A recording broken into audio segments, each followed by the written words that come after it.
Hey guys, this is Tara with Kittens, Weights, and Tarot, and today I'm doing a review of the Faerytale Oracle by Lucy Cavendish and the artwork by one of my favorite artists, Jasmine Becket Griffith, also known as an enchantment oracle of intuition, mystery, and destiny. Okay, so first of all, let's just take a look at the box. And I've had this deck for quite some time, but with all these reviews I'm doing, I don't know, I eventually just kind of want to get through my whole collection and just put this awesome artwork out there for all to see, not necessarily meaning that anybody has to go buy anything, but if people are in the market to get something, like, it is cool to at least be able to see reviews, especially reviews by different people, because everybody has their own style of doing a review, and get a well-rounded perspective of the oracle or the tarot or the Norman or whatever it is that you're planning on getting. It doesn't even have to be metaphysical, so that you can make a decision from there of like whether or not you want to get something. Okay, so just opening this up, we have this beautiful kind of purpley blue interior, and then going into the box, I put my guidebook on the bottom so I can easily access my cards. And here's the back of the book. And you can see it is by Blue Angel Publishing. An actual proper book scheme. And I think I own most Lucy Cavendish oracles because I really dig them. Okay, so this is just kind of going into like the whole thought process behind this oracle, like what are fairy tales, like how we can use them in our everyday lives, them not just being stories,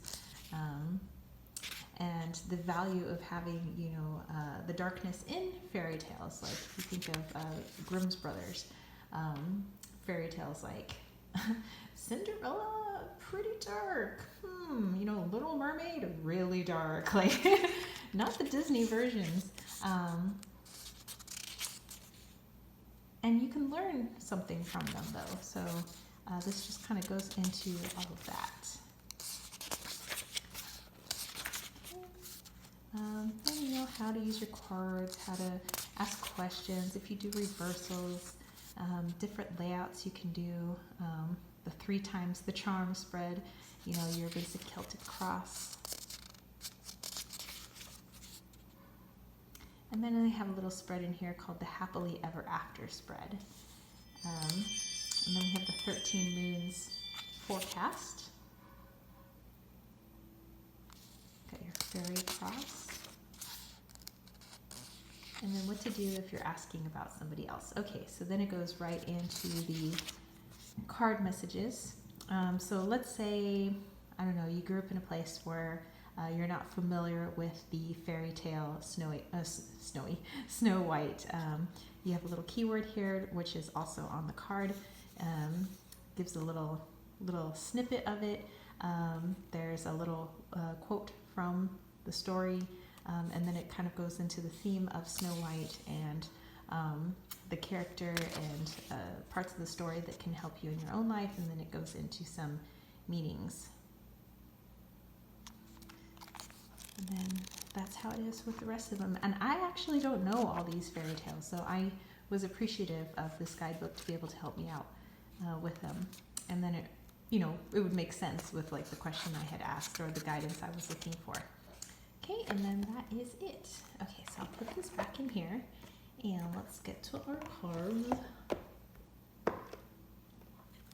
Okay, so like probably 90% of oracle cards out there are this like standard oracle card size. These are very glossy and very bendable. So I don't know if people are into doing maybe some, do the split here, some like side, or not side shuffling, but riffle shuffling, which I don't really do with this deck. I like to keep them nice and straight.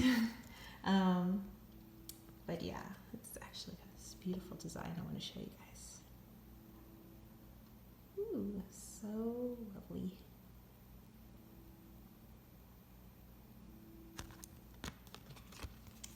Okay, and then as for card thickness, I'm not really worried that I'm going to do much damage to these cards. I think they got a pretty good thickness to them, and a pretty good bendiness too, like not too stiff. Like Three Bears, not too stiff, not too bendy, not too weak, you know, just right. Okay. And for me, when I shuffle, I can side shuffle just fine, although there are some people can top shuffle like this, and that's just fine too. Some people spread them out on the table, and that, you know, hey, you do you, you know?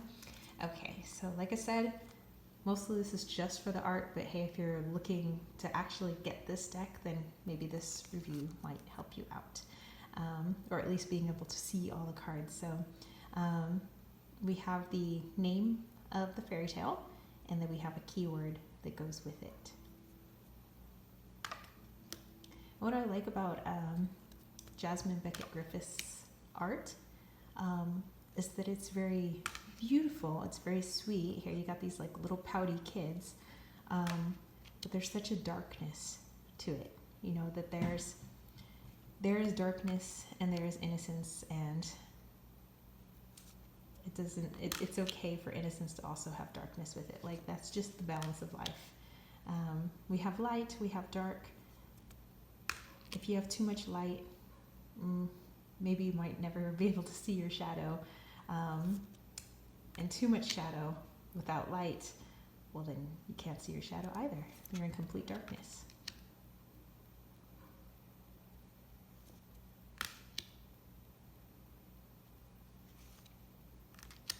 I was just looking in their like glossy eyes. Just everything so shiny, so. So for me, I mean, some people need like, I mean, there's symbolism in here, but some people need like a ton of symbolism and whatnot. For me, it's more the energy of the picture that speaks to me. I like look into the eyes of these characters, and you know, I match it with the keyword down here, and match it. Yeah, and I get so much out of it. And every reader reads their own way. Not everybody does it the same. And I mean, who would want readers to all read the same, or anyone of anything to do anything the same?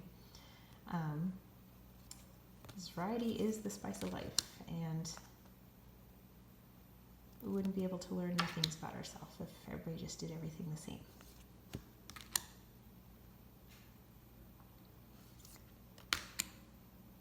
And I have such a little like eclectic mix of decks as well, because I want all that different art to be able to stimulate my intuition in various ways. You know, if I keep using the exact same decks, like if all I did was use Lucy Cavendish decks that have the art by Jasmine Becket Griffith and like the same style over and over, I think that I would get into an intuition rut. I would get into a reading rut because it's all of like the same, and I wouldn't be able to see things maybe from another perspective.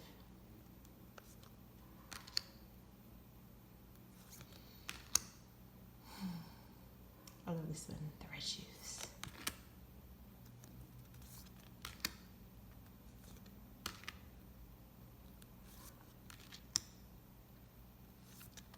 Prince.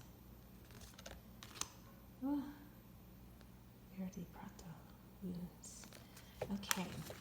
So what I'm going to do for us is I'm just going to shuffle these. And then I'm going to pull us a card. So this is just like a general, like, so you can see maybe how I read the cards, this particular deck. And like I said, if I don't know that particular fairy tale, I think the guidebook is fantastic. So we most need to know right now. Just need to know right now. Okay. Yes, my favorite fairy tale, The Little Mermaid. Okay, which, by the way, I have read the OG version the Little Mermaid, pretty sad. Pretty sad. It's actually not a happy ever after. So I'm going to go off the OG version. I'm going to go off the not happily ever after. This Ariel does not get to be with the prince, and Ariel doesn't make it out too happy. She actually becomes the seafoam waves, and yeah, a little bit different there. So there is a sacrifice, you know. So for any of us out there, anything that we want to have, or anything that we want to do, like really like deep down in our souls, like it shakes us to our core, like I really want this, or I really want to do this, or I really want to experience this. In order for, you know, things to manifest and to happen, you're going to have to make a sacrifice of some sort. Sometimes the sacrifice is a little bit of time here and there. In this case, it was the extreme. It was basically sacrificing your life for this one person that, you know, she really truly loved, and she ended up not being able to live her happily ever after with him, but somehow like kind of okay with it, like you know. And all this is an extreme version. You could say that with like parents and their kids, that, you know, they're willing to sacrifice time, money, sometimes certain things that they, you know, do, all for their kids, you know. And if it came to some extreme circumstance where they would have to sacrifice their life for their children, you know, they would. And the Little Mermaid's all about this. It's all about sacrifice, you know. If you really truly want something, how much are you willing to sacrifice for it? Woof, powerful message. Okay, so that's it for me. I am actually in the process of making my own oracle deck, and it's coming along swimmingly. I can't wait to start sharing it with you guys. But I do need more help over with my KWT tribe over at patreon.com/kittenswaitsandtarot, just so that as I, you know, really start to put the finishing touches on the deck and want to start printing for people that would like to buy it, that does cost money, and I'm finding out it's actually really expensive for somebody who's not, you know, mass published, you know, like Miss Lucy Cavendish, but just being an indie deck creator, it's a very expensive venture. So definitely go over there, check out the tribe, and see if that's something that interests you. Plus, I do lots of other things. Like I had my 5 Elements meetup, and if you want to see, you know, me going out and trying to, you know, mingle with you guys and do healings and all that awesome stuff, then, you know, head over to the tribe and just go check it out. And if you want to catch a reading with me, head over to www.kittenswaitsandtarot.com. I would love to read for you. My readings are all very general, so if you have a question in any area, the reading is general enough where I could go into, like, let's say, romance, or, you know, a reading could be done for, you know, career. It could be done for, you know, a certain area of your life. But basically, you're just choosing the reading style that best fits your question, or you, and then you add your question. Anyway, so that's it from me, spiritual homies. I will catch you later. All right, peace, love, and chicken grease. Peace out.